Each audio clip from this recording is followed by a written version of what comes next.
It is a special honor and a privilege for me to have been invited to come here and particularly to be amongst the champions. Like you, our champions, Mandela used his influence.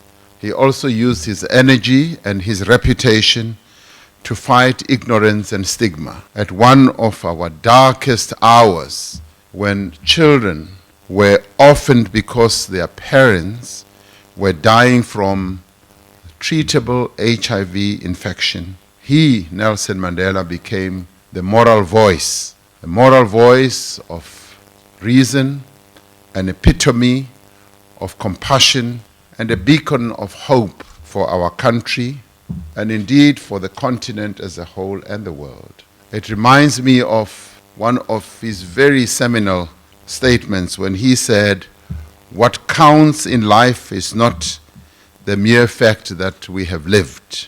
It is what difference we made to the lives of others that will determine the significance of the life we lead." And I should say, for us as champions and for us as leaders who have a reputation, leaders who have influence, and leaders who have a voice, what will really count at this very important period of fighting against HIV/AIDS is whether we have made an impact on the lives of others. When people are able to stand up and address the issues of stigma, we have saved lives of mothers and babies who were vulnerable to HIV and opportunistic diseases.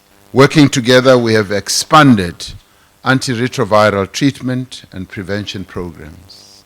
AIDS remains a global emergency as well as a threat to social development, to human development, and indeed to economic development as well. It requires an exceptional and comprehensive response from all of us.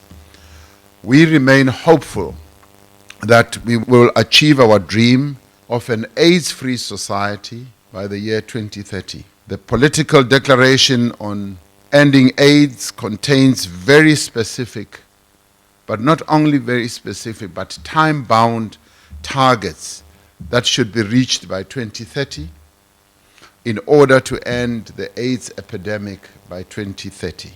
As the declaration says, no one, and repeat, no one, should be left behind in the AIDS response. We have come a long way, and this International AIDS Conference, which commences tomorrow, is going to be another strengthening platform that is going to enable us to continue with this fight to bring the epidemic completely under control and hopefully eliminate HIV/AIDS by 2030. I thank you all. Thank you very much.